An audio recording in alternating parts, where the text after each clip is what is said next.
Hi, everybody. Welcome to today's webinar.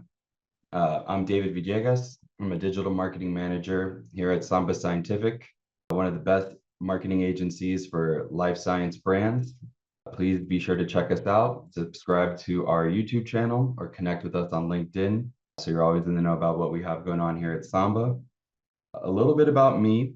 I've been in digital marketing for over a decade in various industries, from tourism to aerospace and now life sciences and biotech. I really love data and analytics, which is why today's topic is so interesting to me. So today we're diving into one of the most important changes happening in digital marketing at the moment. Search itself is fundamentally changing. The answers to our questions are now being served to us rather than us having to go out and find the answers to our questions. Large language models now decide what information is shown to the average user. And the brands that show up in the AI's answers will win the attention, trust, and business of their target audience. All right, so today's agenda, we're going to talk about SEO, a little bit of the past and a little bit of the present. We're going to also talk about zero-click answers. What is GEO and why does it matter?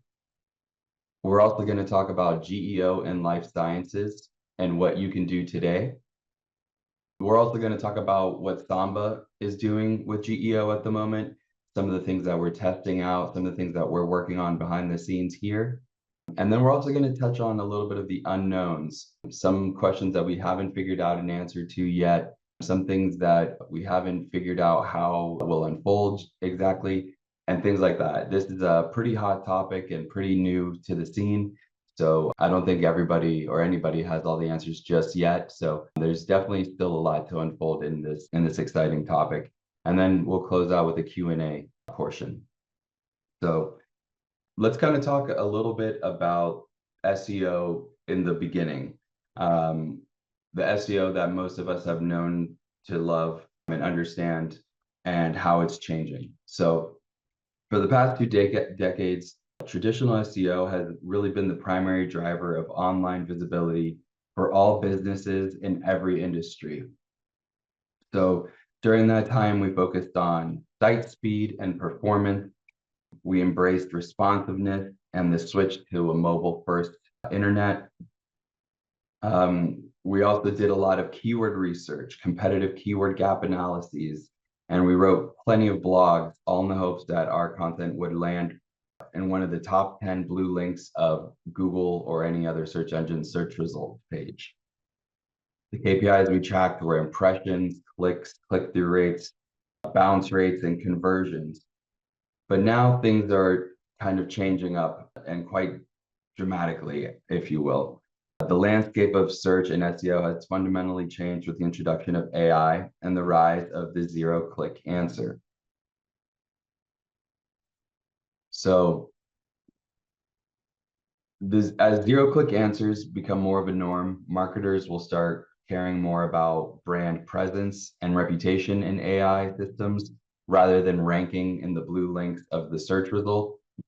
This graph that I'm showing you here is showing kind of projected traffic, looking at now 2025 up to 2029, and we kind of see here and 2027 kind of the cross point where the two will overlap and zero-click answers will become more of the norm. And what do I mean by zero-click answers? Well, basically what that means is someone going into Google or their favorite AI platform of choice and asking it a question that would have traditionally been something that they typed into Google's query bar, but now the AI is handling that question for them and provides the answer either in verbatim or it spits it out in text, and thus resulting in the removal of the need of anybody to actually visit the landing page. When the AIs are feeding you the answer, the need to go to the landing page itself is removed and taken away. Thus, you'll see a lot of things start changing in the analytics side of things. Things like click-through rates, your total visitors, site traffic, and things like that will eventually start dropping. You're probably already starting to see some of that happen in your analytics. But the catch to it all is that as we switch over towards the zero-click answer realm, in order to stay relevant and be a part of that discussion, you actually need to invest more into your website content strategy. So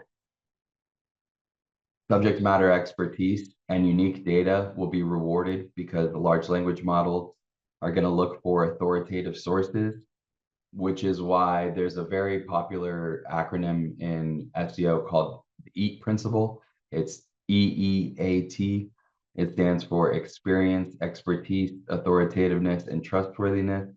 Really being an authoritative figure in your space and really understanding and being a thought leader now is going to be more important than ever, especially when it comes to having the latest and greatest data for these LLMs to be able to kind of pull from and provide to your target audience in place of them actually having to find that answer on their own on your website. So now that this is the norm and this is the direction that things are going to, well, as marketers, what do we do to fix that? How do we try and retain as much control over our brand messaging, signal, and appearance and impressions, right? Well, that's where the world of GEO comes in. It's kind of the latest and greatest iteration of SEO, if you will. What do we mean when I say GEO? Well, in a nutshell, generative engine optimization is just about optimizing your content so that it can be discovered, understood, and most importantly, cited by AI-powered search systems like ChatGPT, Claude, Perplexity, Gemini, Copilot, etc. There's obviously plenty more out there. I also kind of went back and forth on this a little bit on whether or not to include answer engine optimization and how deep to touch on that subject. But I'm just going to put it in here and just because I think it is worth mentioning that you'll often see or hear AEO used in the same tone as GEO, and they're kind of similar in practice. But AEO is actually a little bit older and stems from the old back when voice search really kind of embarked onto the scene in 2013, and people were kind of trying to figure out how to do SEO for voice-driven search. But for time's sake and just simplicity, I'm going to stick to GEO, which is kind of the newest version and is really mostly focused about making your website content accessible to the AI-powered search systems.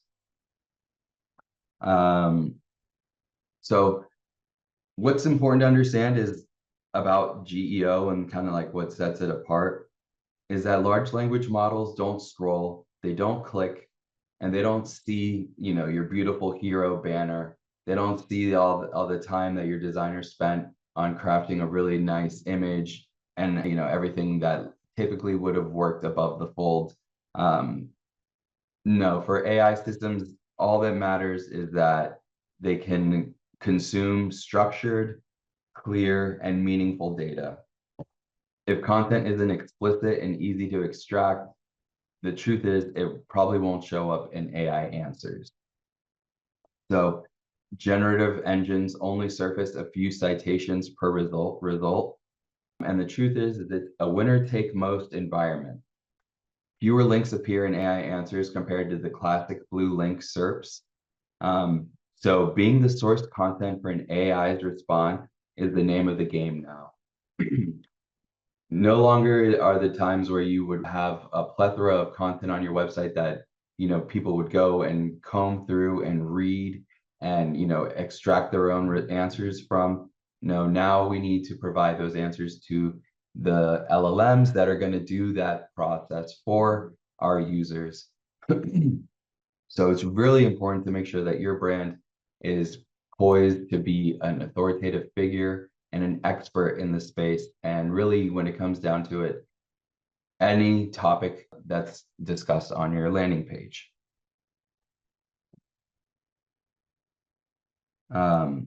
And I guess it's also worth mentioning that, especially in our realm where, in life science and scientific content, where it's even more important to really be authoritative. Now is a really good time to really lean into your experience, your longevity in the field, and really express that in your content and in your writing. So kind of already touched on this a little bit, but just to kind of reel it in a little more, why does GEO even matter? Well, like I said already, and like most of you are already seeing, the shift is already happening. Google AI is already kind of putting in the AI resources well above the organic result already for most of the searches that people are putting in there already. And just to make it a little bit more interesting, ChatGPT just recently launched their own browser, so it'll be interesting to see how things kind of unfold once that happens. But what we're kind of seeing right now, as far as the GEO landscape goes, is the zero-click answers are really becoming the default for many top-of-funnel searches. Things that are, a quick and simple, easy response, a quick and simple list, things like that. Anything that's very discovery focused is really the sweet spot for the AIs right now at the moment. Definitions, how-tos, summaries, checklists, comparisons, all of that is pretty much owned by AI now. And the kind of downside is that those queries used to be the ones that would drive traffic to your website. So why is this important? Well, GEO matters because if the top of funnel content is where the discovery journey begins, and that's how users find your brand, build awareness, and start down the conversion path. Well, if those discovery points are now happening inside of ChatGPT, and instead of on your blog post or your white paper or the product page, your brand is going to start losing visibility more and more every day. So it's really important that you start thinking about how you can adapt your strategies now in the early phases before it gets too late and before the competitors, the domains on the internet that have that large authority kind of position already established eat up all of the competition. It's also really important to understand that the journey for your audience and your customers, like I said, really does start at discovery. And what's really important to understand is that if you're not the company who's at the beginning of that funnel or at the top of the funnel, really forming and building and dictating that user's journey, then the truth is your competitor will be the one doing it. So all of those reasons are why GEO is really important right now. And it's definitely something to start looking into.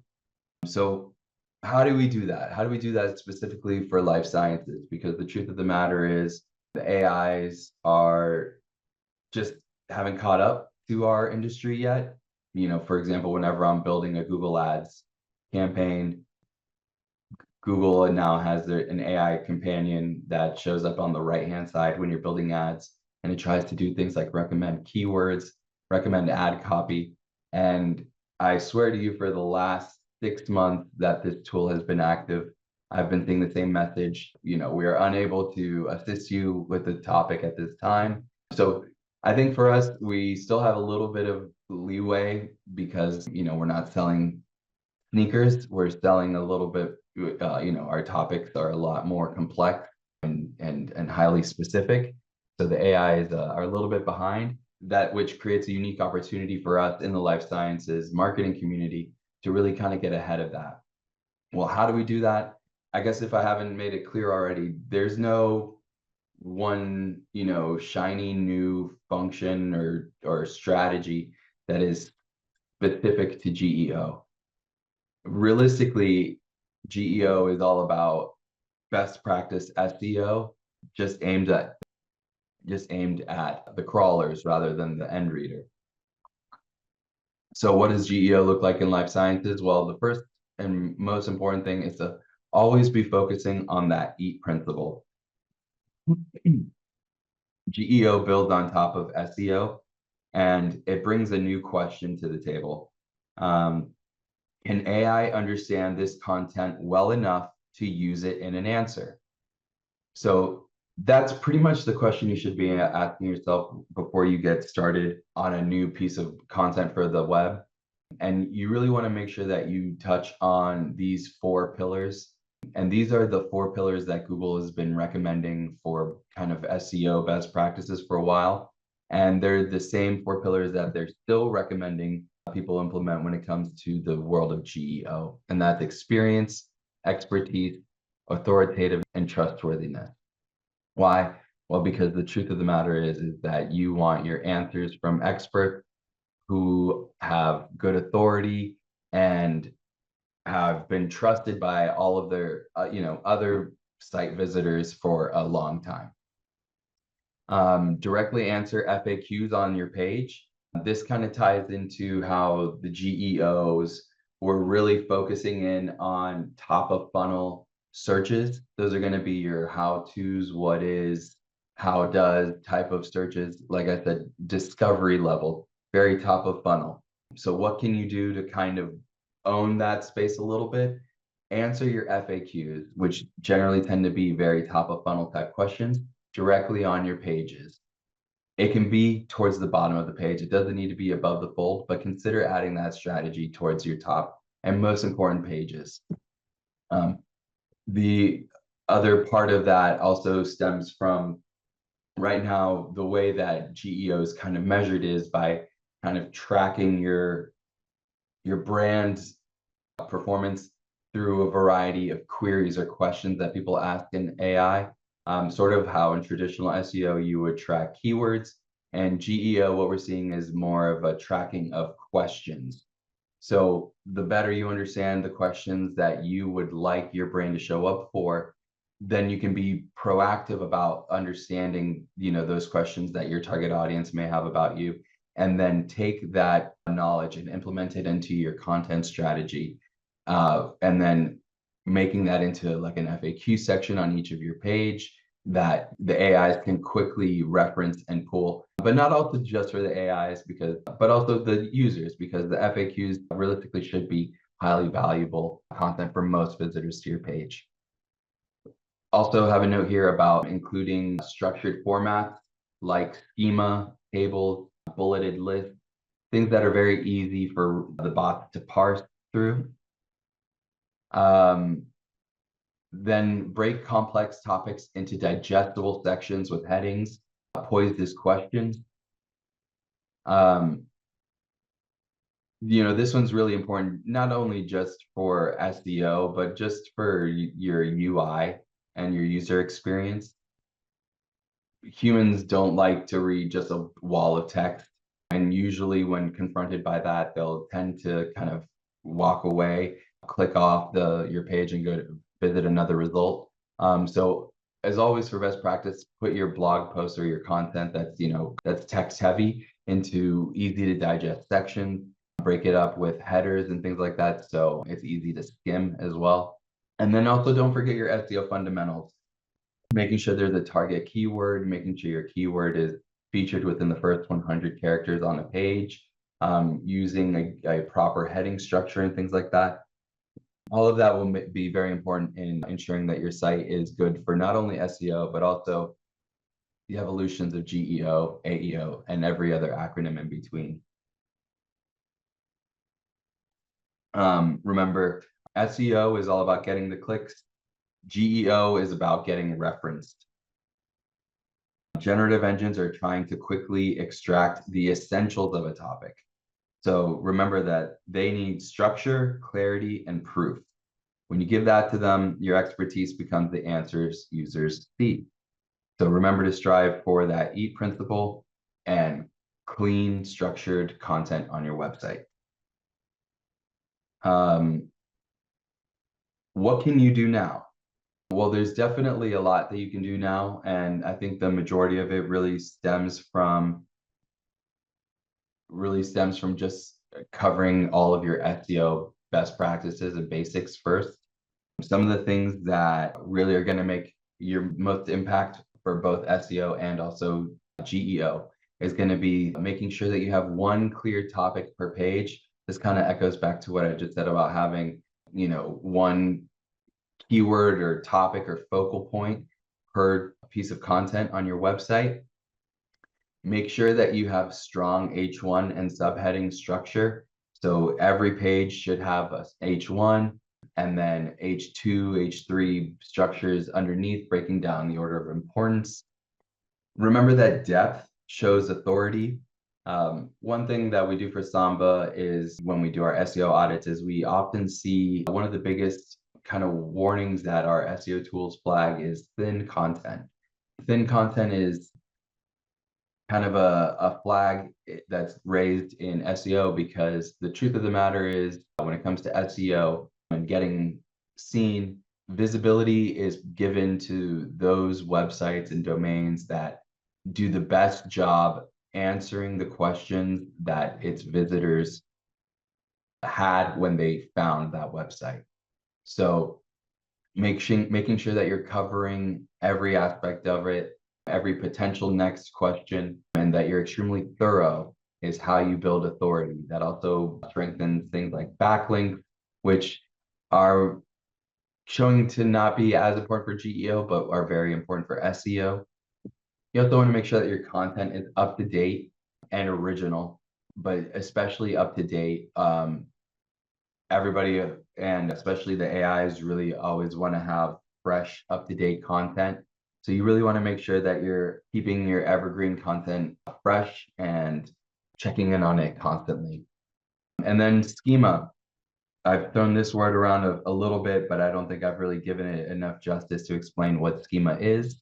So I have a screenshot here from the schema.org website that I recommend you checking out if you're not familiar with schema. But basically what it is it's a way to assign a table of data with properties to each unique page on your website based on the type of page that it is. So for example, in the screenshot, you'll see that I have the properties that you can include in schema for a product. So if you had a product page. And what's the point of this? Well, again, like I mentioned earlier, the AI bots are all about easy to find and extract data. And schema is kind of that tool for the AIs. It's a regulated data structure protocol that you can implement very easily behind the scenes on each of your websites. And it tells crawlers and the AI bots now basically the fundamental content and structure of that page. It'll tell it if it's a product. There's also schema markup formats for how-tos, for blog posts, and everything like that. I believe there are a lot of plugins, especially for WordPress, where schema might be kind of done automatically behind the scenes. And I would just recommend, excuse me, I would just recommend going in there and taking a look at how your plugin is doing that for you, especially now that schema is so valuable and so important. It might be something that you want to verify yourself and not leave up to, not leave up to chance for an automated plugin. Other things that you can do in terms of kind of like content that you can add to your page is going to be kind of step-by-step workflows and diagrams, troubleshooting tips, performance data and charts, FAQs, again, clear definitions of technical terminology. That's especially a big one for us in the life sciences where terminology is everything. And then I would kind of just encourage you to explore testing out new ways to add the scientific context that researchers actually need to make decisions when it comes down to shopping for your products or services. This slide here is a little bit of a tangent, but I think maybe a good segue into kind of where we're going for the remaining portion of the webinar, where I'm going to be kind of talking about what Samba Scientific is doing for GEO and the kinds of things that we're working on based on the data that we're seeing in the field and how we're adapting our own internal strategies for our brand to survive in this new digital landscape. And one of the things that it's really important to know is where your LLMs are getting their data. The truth of the matter is that a lot of LLMs, at least for right now, rely heavily on UGC, or user-generated content websites like Reddit, Wikipedia, and YouTube. And why is that? Well, this is because these are highly structured websites where the content is very easy for these LLMs to parse out the data. They have extremely large user bases and years of content on almost every single topic under the sun. And most importantly, they're being updated constantly and frequently with the most latest and greatest, facts and figures from its users. So, again, LLMs prioritize trusted, information dense, and frequently updated sources. So this just kind of really emphasizes the need for structured data, citation-worthy content, especially if you want your brand to appear in those AI-generated answers. Really consider looking into Reddit, Wikipedia, YouTube. It's funny that Google.com is actually in the 4th place there. So they look at Reddit and Wikipedia way before even looking at your actual site on Google and things like that. So given that, what kind of things are Samba Scientific doing to kind of stay ahead of the tide and up on the trend? Well, we're working on building GEO analytic tools. I'll talk on this a little bit more on the next slide, but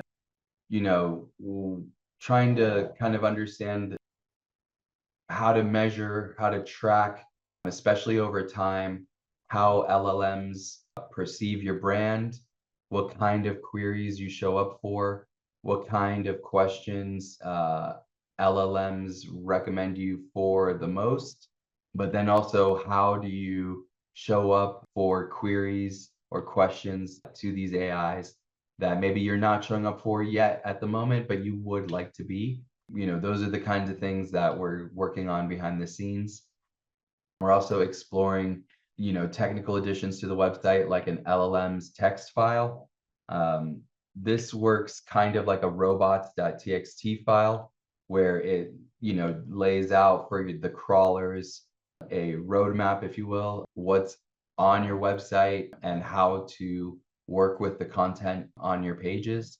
But in the sense AI, what the LLM's text file does is it essentially works like a list of prompts that the AIs will read and comb through, and then you provide each the most important URLs from your website within this file and explain to the AI models how you would like this data to be parsed. So we're constantly working on iterations of this for our own website. You can check it out on our site right now at sambasci.com/llms.txt. So you can kind of get some inspiration for your own if that's something that you'd like to do. We're also coming through our own schema, making sure that we have the right type of schema in the right place on the right type of page.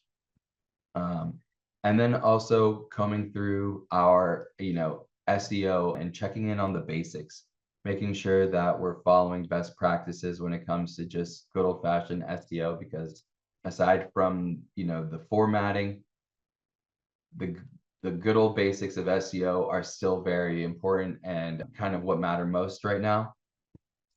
And then as far as like kind of the new and exciting things that we have, well, we've recently started a subreddit for Samba Scientific, 2 communities, one a branded Samba Scientific subreddit and another more industry specific biotech marketing, where we hope to kind of build more of a community there and be a little bit less about us and as far as the company goes, and a little bit more about what's happening in the industry and just kind of lead the discussion there.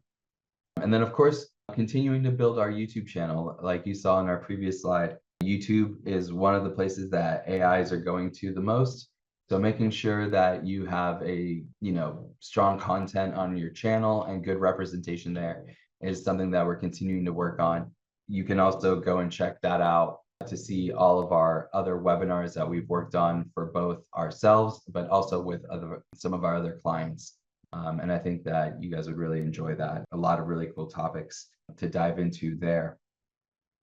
So now that we've talked about kind of what we know, what we've learned, and where we're going so far, kind of the direction that we pointed our toes, if you will, I think it's also worth mentioning with such a brand new topic and something that's still kind of unfolding, that there are still a lot of unknowns.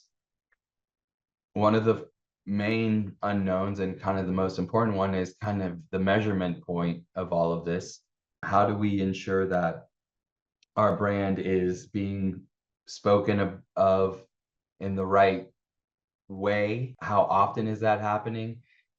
Are those mentions leading into any type of ROI for our brand? Did they turn into a lead of any sort? How do we measure that? How do we get, an AI impression? That's kind of a gap right now in the industry. So I think, unfortunately, we don't have any answers to how it'll be done, but I'm sure that there's tons of teams around the world looking into this at the moment. What strategies have the most impact on your site's visibility is kind of unknown at the moment. Like I said, we are exploring some of the new methods that are going live on the websites, like the LLM's text file, which is a new method. But at the same time, is it just good old-fashioned SEO that's going to really drive it all home and really, drive the best results and chances of your website content being cited? We're not sure yet. And then what KPIs will be tracked? If click-through rates are, going away and website traffic is dwindling, what will success look like for websites of the future? And what kind of KPIs will be used to track and measure that progress in either direction? These are kind of the things that at this moment we don't really have the answer to.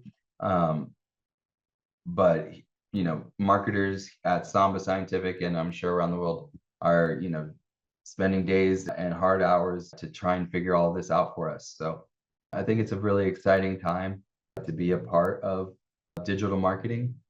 And I think that there's a lot of really interesting and cool things that are kind of unfolding from this evolution of AI that we're facing now, the next frontier, if you will. Thank you very much for your attention today. We're now going to go into the Q&A portion of the webinar. First question is going to be, do you know if the meta description and keyword tags on the web page itself are recognized by LLMs? I definitely do. Excuse me. I definitely believe that the LLMs are able to crawl and index almost all of the HTML of a website for sure. How much of an impact those meta descriptions or meta tags will have, I think, are really going to depend on which meta tags we're talking about. So, for example, I think meta descriptions are always going to be very important, as well as meta tags, title tags. I think those will play a big significant role in not only SEO and going forward, but definitely GEO. I don't know about putting keyword tags in the meta tags anymore, though. I think the LLMs are probably going to be, or already are very good at like just combing through the data and inferring what the keywords are on their own and extracting the topics from the content itself. So I don't think that one is going to be as relevant, but I definitely do think that the description and the title tags will continue to be very important parts of a website's kind of SEO/GEO strategy going forward. Another question here was what was the link on the website to check out the LLMs? For our LLM text file, it's sambasai.com/llms.txt. I have another question here. Can you re-explain zero-click answers are becoming the default for many top-of-funnel searches? Yeah. So what a lot of researchers are seeing here is that the type of questions that are being asked to the LLMs most often are top of funnel, discovery, question-based type searches. And these are searches that typically result in either, a quick and short response from an AI, and that quick and short response doesn't lend itself to any further exploration or deep diving into the topic matter. They just need to know the answer to this question. For example, you might ask your AI a simple discovery question like, for example, hey ChatGPT, is it safe for my dog to eat blueberries? That question right there could think about the exploration for that question in itself from a few years ago to now. If I ask that question to AI or to Google now, I'm going to get an AI response that says, yes, blueberries are a great treat for dogs, packed with antioxidants, et cetera, et cetera. Awesome. Now I have my answer. There's no need for further exploration. Where just a few years ago, if I put that same question into Google, I would have been given the top 10 blue links where I would then have to go in there and click on, the AKC website's blog post about top 10 healthy human snacks for dogs and kind of discover that question or discover that it is safe for my dog on my own. And I think that was a real roundabout way of saying, basically, it's the simple top of funnel questions that people just need the short and sweet response to that is really eating up the majority of AI searches at the moment. Do people get deeper with their AIs and do deep dives into topics? Yes, of course, all the time. But as of now, what we're seeing, the majority of searches that the AIs are getting right now is going to be really that top of funnel. What is, how to, what does, this versus that type of search query. Implementing schema for a site seems like it can be overwhelming or required a complete site overhaul or rebuild. Can this be effectively tackled in small bits or iteratively, or does it require a complete overhaul to be effective? It can definitely be a lot depending on how many sites or how many pages your site may have. Not all of your web pages are going to need it either, but you can do it in portions as well. And if you have a WordPress website, there are plugins out there that you can install on your website to make this process a little bit easier if you don't feel like doing it, by hand. But it's definitely going to be something that you want to do for your site's success in the long run. And that's kind of the nature of the beast when it comes to a lot of SEO, realistically. Some of the things are a little bit tedious and repetitive and can be a bit time consuming if you don't include them from the very beginning of your site's build. And that's kind of the situation with schema. But I think the benefit of it is definitely worth the headache, to be honest with you. And like you mentioned in your question, you can absolutely do this in small bits and tackle page by page. I would obviously recommend doing it in order of, most visited pages first. Tackle those, making sure that those pages for your website are covered first and foremost, so that way you don't see dips in your traffic. But yeah, definitely explore that, and you can also reach out to us if you'd like some help implementing schema to your website. We have a great team of full stack web developers here that can help you get your website up and ready for the GEO world. What's the importance of being at the top of the GEO funnel if it ends in a 0-click answer? Where is the benefit of having strong GEO if the end user isn't ultimately clicking on our website? That is a very great and slightly existential question for the marketers in the room. And it's a great point because, yeah, it's kind of pointless if no one is actually going to be visiting your website, right? And it makes it seem a little bit grim, but the truth of the matter is it's just the way that people discover your brand is changing. So it's going to be our job as marketers to kind of roll with the tide and update how our brand, our content, our messaging is served to our target audience. And unfortunately, it does seem as if it is going to be much harder to do that now than ever, but that doesn't mean you shouldn't try. I think also worth mentioning, like I was saying, that a lot of those AIs are fielding a lot of the top of funnel searches. So if the top of funnel searches are being handled by the AIs, maybe shifting the majority of your strategy towards the middle of the funnel could be fruitful for your brand. You know, they may, like for Samba, they may not go to us for the top 10 marketing agencies in life science anymore because that is now being dictated by the AI result at the top of the page. But what we can do is be ready with a mid-funnel opportunity for the people who did find their way onto our landing page with some sort of a case study for them that could help solidify our expertise and build trust with that new lead that we just found.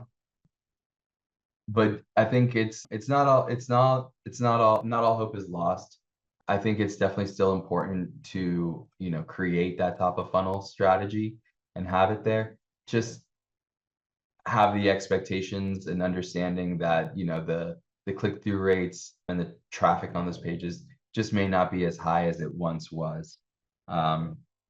And you know, once we can agree on where the goalposts are, then we can, you know, make our data-driven decisions on how to move forward towards those goals, you know, as we do as marketers. I want to go ahead and thank everyone for joining today. And I really want to thank you for the great questions. It was very thought-provoking and really an engaging conversation, I believe. If you want help putting GEO into practice for your marketing, the team at Samba would love to talk with you. So please reach out at any time and we can help you build a strategy that helps your company retain its visibility in this new search world that we're all embarking on. Thank you very much for your time, attention, and attendance today. We look forward to, you know, hearing from you. Thank you for your time, and I hope you have a great day. Bye, everybody.